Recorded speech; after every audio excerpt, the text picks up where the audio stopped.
siap. Soalnya ngadepi macam-macam tuh saya belum pernah sih. Jadi orang itu harus sejujur mungkin, sesungguh mungkin, seadil-adilnya, sedisiplin mungkin. Jadi kalau suruh ditanya seperti itu, jawabannya saya waduh, gak punya jawaban.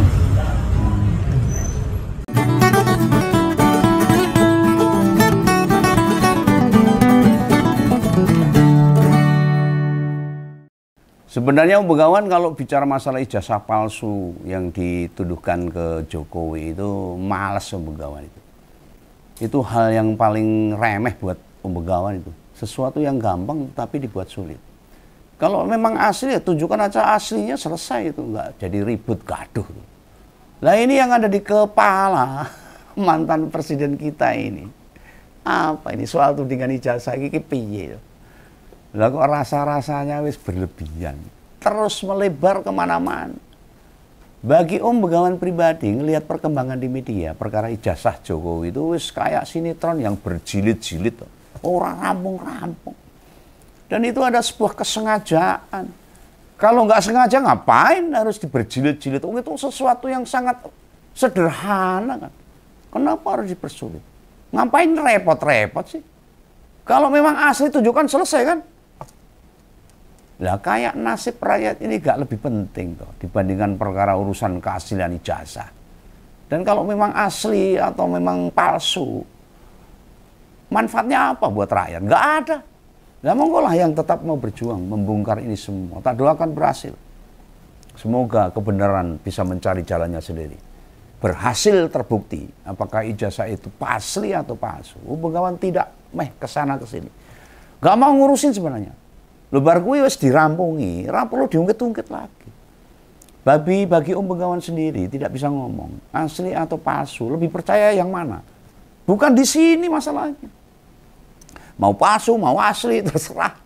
Bahkan keaslian ijazah ini valid apa enggak itu beneran penting. Tapi bahwa semua orang, apalagi wong sa-Indonesia, kudu mikir IKB ya aja. Kayak apa sih kayak gini gitu. Hanya perkembangan terbaru yang kemarin saya dengarkan soal isu ijazah itu, dilalah itu. UGM sama beberapa dosennya ternyata ya digugat juga itu oleh seorang advokat dari Makassar.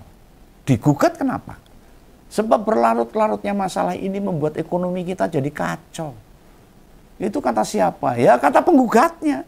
Masa saya ngomong.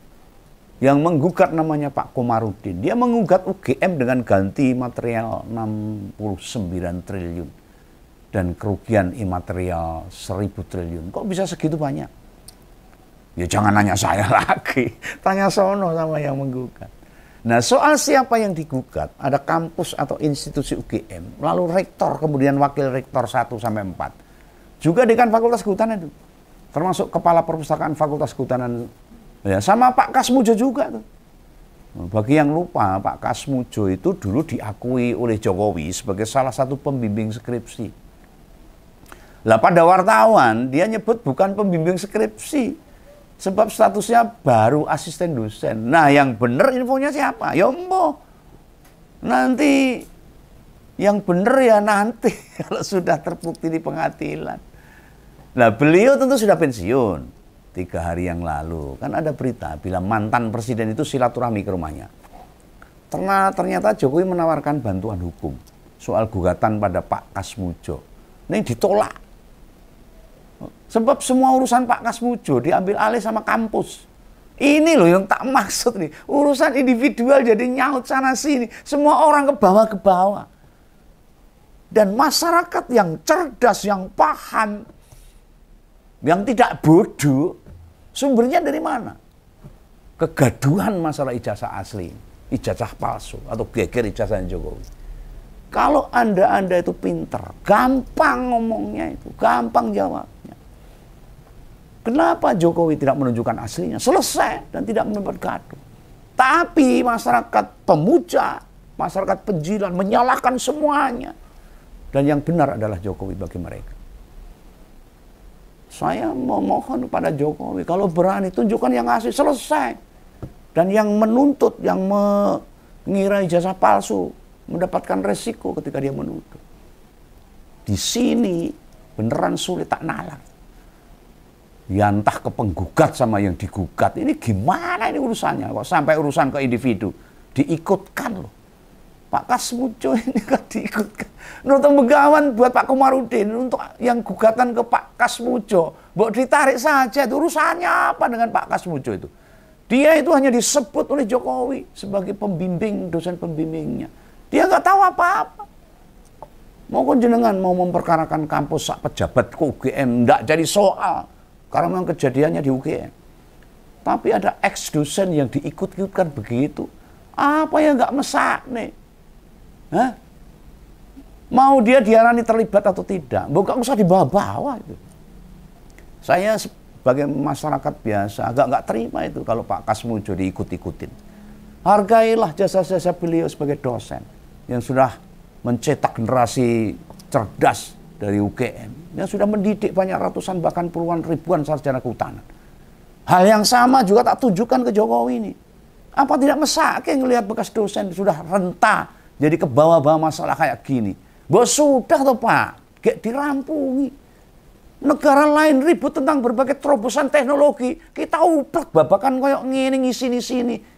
Masalah ijazah yang nggak penting bagi saya itu. Rusak negara ini. Itu para penjilat, para pemuja itu. Berikan masukan itu. Negara rusak. Tidak usahlah ngotot atau ngeyel merasa terhina sehina-hinanya. Karena Anda sendiri yang membuat terhina. Karena tidak segera membuka yang kepastiannya. Kalau merasa direndah, serendah-rendahnya. Masalah iki ndang rampung Anda Jokowi mau menunjukkan ijazah asli. Selesai. Awas toh. Setidaknya bila ada Roy Suryo, Dr. Tifa dan kawan-kawan menggugat, ya hadapi saja. Pak Jokowi kan malah melaporkan balik mereka. Urusannya jadi makin panjang. Om Begawan paham, gugatan balik itu bukan perkara terhina. Ini hanya soal permainan politik aja. Dalam kasus ini sebenarnya berlaku prinsip menang ora kondang, nek kalah wirang.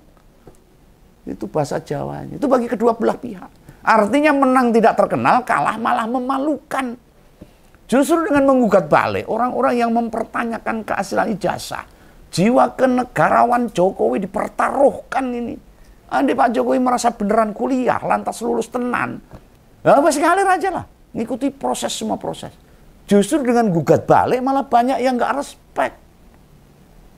Nek tidak dilawan, orang akan banyak bersimpati, memperlihatkan sikap seorang yang wis matang dan bijaksana. Lah itulah mantan presiden kita. Sesakit-sakitnya hati yang dirasakan mantan presiden Pak Jokowi, memangnya negara menarik semua fasilitas yang sudah dikasih. Kan ya enggak. Apa mobil Toyota Alphard, Philfire dari negara ditarik kan enggak. Apa gaji pensiunan sebagai kepala negara dihentikan. Apa fasilitas pas pampres dicabut. Apa rumah yang mau dibangun di Colomadu enggak jadi. Enggak. Dengan menggugat balik, memperlihatkan Pak Jokowi ini malah makin menonjol rasa egonya. Malah jadi lucu. Bukan hanya di perkara dugaan ijazah palsu, juga soal yang lain. Waktu lebaran kemarin itu hanya nunggu disowani. Itu bagi Om Begawan ya prihatin. Kemana coba dia sempat pergi bersilaturahmi? Kemana itu loh? Ke mantan presiden atau apa? Ke Pak BY, Pak Bu Mega dan sebagainya. Mengapa? Atau ke Kiai Ma'ruf Amin serta Pak JK misalnya. Kalau naik pensiun mendatangi 4 tokoh itu bagian dari menunjukkan kualitas pribadinya. Selain Pak BY, Bu Mega, presiden sebelum dia, Pak Kiai Ma'ruf sama Pak JK. Kan ya usianya lebih tua. Nek misalnya kemarin dijalani itu sebagai contoh bagaimana berakhlak yang baik. Itu akadul karimah. Dulu waktu jadi presiden berkali-kali Pak Jokowi ngajak ulama-ulama ke istana. Rutin kegiatan beragama. Ada Habib Syekh, ada Habib Lutfi, ada Gus Mus, Gus Muwafik. Termasuk Gus Karim, guru spiritual sejak jadi wali kota. Begitu pensiun malah belas. Gak ketok berkunjung atau menemui tokoh-tokoh agama. Ya maaf-maaf saja. Kesannya kedekatan sama ulama hanya jadi buat kepentingan politik semata. Ben dikiro aja. Ingat loh, masa pensiun sebagai presiden sudah setengah tahun lebih. Kenapa belas tidak pernah mampir ke para kiai maupun tokoh agama? Cek saja. Tiap Senin apa Kamis Pak Jokowi masih puasa? Seperti enggak deh. Ya apa faktor yang kayak gini jadi membuat dirinya terkesan kering, terlihat hanya menuruti hawa nafsunya saja. Ya kita bukan Tuhan, hanya melihat lahirnya, gak ngerti gimana batinnya Jokowi saat ini. Nah kembali soal Pak Kasmujo tadi, meski UGM sudah mengambil alih semua tanggung jawab buat ngadepin gugatan, tidakkah Jokowi merasa kasihan itu? Di mana pensiunannya malah direpotkan sama bekas mahasiswanya. Kalau Jokowi benar-benar mengakui bahwa dia mahasiswa yang dibimbing oleh Pak Kasmujo, toh ini statusnya mahasiswa yang spesial karena pernah jadi presiden. Nek bangsa ini mahasiswa duga loh, bina ya wajar. Tekan sak lulusnya merepotkan. Masa iya punya mahasiswa yang berhasil jadi presiden kok malah ketambahan urusan yang semestinya bukan jadi tanggung jawabnya Pak Kasmujo. Prinsip pemegawaan pribadi sebagai individu pada sesama, pada orang tua, guru maupun dosen, serta semua orang lah. Anda kita memang belum bisa membantu mereka, meringankan beban mereka, apalagi membahagiakan mereka. Minimal ojo ngrepoti. Intinya Anda belum bisa membuat mereka tertawa terbahak atau menangis terharu. Jangan sampai kita bikin mereka menangis karena ulah kita. Ini Pak Jokowi malah membuat orang yang sudah tua renta menjadi menangis buat masalah. Itu juga termasuk pada anak-anak kita yang sudah kita didik, sudah dewasa dan mandiri. Kelak nanti misalnya sudah lansia, wis renta, kita berharap gak menyusahkan anak-anaknya. Ngoten loh harusnya itu. Lu di usia Pak Kasmujo yang sudah 75 tahun, tentu kondisi fisiknya sudah banyak berkurang. Direpoti sama urusan beginian, apa ramah sakit. Beliau bisa jadi loh, gak memikirkan, gak menganggap digugat sebagai beban. Terus dicuekin aja. Memang bisa? Gak bisa sebagai orang tua. Orang yang sudah sepuh, ada hal-hal yang nyenggol mereka. Mbok ameh tidak dipegale, dipikirkan, tidak dirasa. Yo tetap akan terlintas di kepalanya. Ya, entah saat bangun tidur, sholat subuh atau tahajud. Menikmati sore sambil ngeteh atau ngopi. Apalagi mau tidur. Wah, terganggu dengan masalah itu. Untung masih ada Bu Kasmujo, sehingga masih ada teman ngobrol. Dan waktu Jokowi mampir ke rumahnya, kan cuma ditemui berdua sama istrinya. Pertanyaannya, kenapa anak-anaknya tidak ada yang mendampingi? Memangnya Jokowi datang ke sana, dadaan tanpa memberitahu, sehingga anak-anaknya nggak tahu. Pasti sudah komunikasi dulu, anak-anak beliau genah dikasih tahu Pak Kasmujo. Lalu mereka masih ada di sekitar Jogja, nggak jauh. Dalam perspektif ngompol, misalnya purna tugas Jokowi itu tidak penuh masalah, situasinya akan berbeda. Om Begawan yakin pas menuntaskan jabatan presiden itu happy ending, tidak ada masalah, apalagi ada gugatan ijazah palsu begini. Lu pasti anak-anak beliau dengan senang hati mendampingi Pak Kasmujo, menerima Jokowi. Anak-anak itu akan membentengi orang tua dari beban apapun. Mereka kemarin nggak terlihat di sana, bisa jadi khawatir, kena imbasnya di tempat kerja mereka.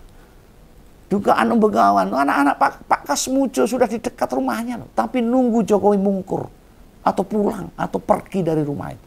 Setelah sepi baru mereka kemudian menemui orang tuanya. Perkara ijazah ini. Ya sampai gawe anyel Bu Mega barang loh itu. Mbak Mega itu. Beliau ngomong, susah amat sih. Kalau betul kasih aja itu diperlihatkan. Kalau memang asli. Itu bermakna urusan tentang ijazah itu wes bikin rakyat kita apalagi para netizen terus ribut gaduh, tidak ada usainya. Om Begawan mangkel ini, teributnya perkara yang tidak signifikan bagi masa depan bangsa ini, tidak berfaedah bermanfaat bagi masyarakat. Lo maksudnya gini loh, andai komisi 10 yang membidangi pendidikan, lalu komisi 2 yang membidangi pemilu, kemudian ada KPU Bawaslu, Kemendikti, Saintek, DKPP, nyemplung sekalian, itu bagus. Biar begitu terbongkar hasilnya asli atau ijazah palsu, kan langsung bisa bergerak buat membenahi aturan-aturan. Nek undrane atau yang terlibat dalam urusan begini hanya penggugat dan tergugat, lalu ketambahan UGM, signifikannya di mana? Manfaatnya di mana? Negara ini mau sampai kapan belajar pada masalah-masalah yang dihadapi? Sekalian buat merevisi aturan lah, agar di masa mendatang hal-hal yang sama tidak terulang lagi. Kan yang kita baca, yang kita lihat, gak ada satupun tuh penyelenggara pemilu atau wakil rakyat yang melibatkan diri di urusan ini. Ora wani, ora kendel, apa mau cari aman. Dibelonjo rakyat, tapi ingah-ingih mereka itu. Partai-partai politik yang ada, apa pada punya perhatian? Di masalah ini loh, kan pada balik badan semua itu, nggak mau urusan. Mau dibedah model apapun, tidak ada satupun partai politik di Indonesia yang memverifikasi ijazah. Atau setidaknya punya sistem buat memastikan ijazah kadernya asli apa enggak. Kan para caleg, kandidat kepala daerah, termasuk capres-cawapres, ngumpulin ijazah ke partai politik. Memang ada partai yang memverifikasi ijazah pada lembaga pendidikan terakhir kandidat. Nggak ada. Mereka semuanya hanya main percaya aja. Itu ijazahnya asli atau palsu. Nggak roh itu. Nggak tahu tuh. Makanya jika ada yang menyebut, andai benar. Sekali lagi loh, andai benar ini. Ijazah Jokowi itu palsu. Misalnya ini, saya tidak menuduh. Apakah PDIP ikut terkena imbasnya? Enggak. Dalam regulasi di negara kita yang punya kewenangan memverifikasi ijazah itu KPU, bukan partai politik. KPU nanti yang kena imbasnya. Lantas, bila seorang caleg, cagup, cawagup, capres, atau gubernur nyerahin ijazah palsu, siapa yang tanggung jawab? Ya diri si kandidat itu sendiri. Tidak ada pasal yang menyebutkan partai politik harus atau wajib memverifikasi sertifikat atau tanda lulus pendidikan pada institusi pendidikan yang mengeluarkannya. Gak ada klausul itu. Makanya haters ngompol, gak usah aneh-aneh. Nuduh begawan melindungi PDIP karena emang gak ada urusannya di partai. Dan PDIP gak ada urusannya dengan ijazah palsunya Jokowi itu. Ijazah Jokowi asli atau palsu itu tanggung jawab dia pribadi sama KPU yang mengesahkan. Dia resmi sebagai calon wali kota Solo, calon gubernur DKI sama capres. Siapa ketua KPU di tiap jenjang yang menerima pendaftaran Jokowi itu harus kena sanksi juga, nggak boleh lepas tangan. Gitu ya, sesuatu yang mudah dibuat rumit sehingga negara ini gaduh. Wah, ini buat saya mengatakan wah, asem tenang. Oke ya, ini pendapat umum kawan. Jangan salah paham. Jangan lupa subscribe. Salam ngompol, salam begawan. Sampai jumpa. Dadah.